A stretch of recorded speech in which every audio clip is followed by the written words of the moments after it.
মানে হটফুলৰ হোৱাটো আহিছে না মানে হটফুলৰ মানে হোৱাটো আহিছে আজি বিশ্ব পৰিৱেশ দিৱসৰ লগত সংগতি ৰাখি সদৌ ডিব্ৰুগড় আৰু তিনিচুকীয়া প্ৰাক্তন আলফা সমন্বয়ৰক্ষী সমিতিৰ ফালৰ পৰা আমি পুৱাৰ বেলা নাহৰকটীয়াত বৃক্ষ ৰোপণ কাৰ্যসূচী কৰি আহিছোঁ আৰু পৰৱৰ্তী সময়ত শদিয়া আঞ্চলিক সমিতিয়ে আমন্ত্ৰণ জনোৱাত আমি শদিয়া আঞ্চলিক সমিতিত আজি এখনি কাৰ্যনিৰ্বাহক সভা অনুষ্ঠিত কৰা হৈছে আৰু কাৰ্যনিৰ্বাহক সভাতেই বিভিন্ন কাৰ্যসূচীৰ বিষয়ে আমি আলোকপাত কৰা হ'ল।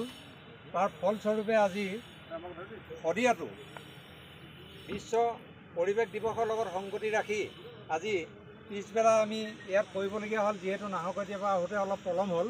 আজি আমি বৃক্ষ ৰোপণৰ কাৰ্যসূচী এটা ইয়াত অনুষ্ঠিত কৰিব লৈছোঁ। অবিভক্ত ডিব্ৰুগড় আৰু তিনিচুকীয়া জিলাৰ আহ্বান মৰ্মে শদিয়া আঞ্চলিক সমিতিয়ে আয়োজন কৰা বৃক্ষ ৰোপণৰ কাৰ্যসূচীত আজি আমাৰ শদিয়াৰ SP মহাশয় আহি আমাৰ মাজত উপস্থিত হৈছেহি।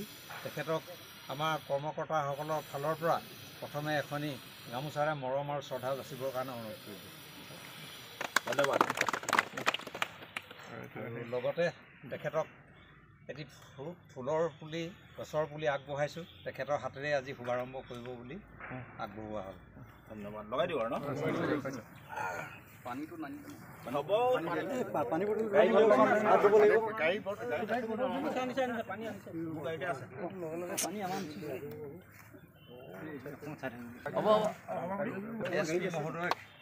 বৃক্ষ ৰোপণ কাৰ্যসূচীত অংশগ্ৰহণ কৰি অনুভৱ আৰু অনাগত দিনত আমি প্ৰাক্তন আলফা সমন্বয়ৰক্ষী সমিতিয়ে ডিব্ৰুগড় আৰু তিনিচুকীয়াৰ জিলা সমিতিৰ উদ্যোগত বিভিন্ন আঞ্চলিকত এনেদৰে কিছুমান কাৰ্যসূচী লোৱাৰ আমি চিন্তা চৰ্চা কৰিছোঁ আৰু সিদ্ধান্ত লৈছোঁ। আৰু আমাৰ আঞ্চলিকৰ যিসকল সদস্য আহিব পৰা নাই তেওঁলোকতো লগ লৈ আমি এখন শক্তিশালী সমিতি পুনৰ আমি গঠন কৰিবলৈ চেষ্টা কৰিছোঁ। আৰু সেই সমিতিখনেই আমাৰ যি দাবী আছে সেই দাবীবিলাক আমি উত্থাপন কৰি চৰকাৰৰ লগত আমি ফাইট কৰিবৰ কাৰণে আমি সাজু হৈছোঁ। ধন্যবাদ।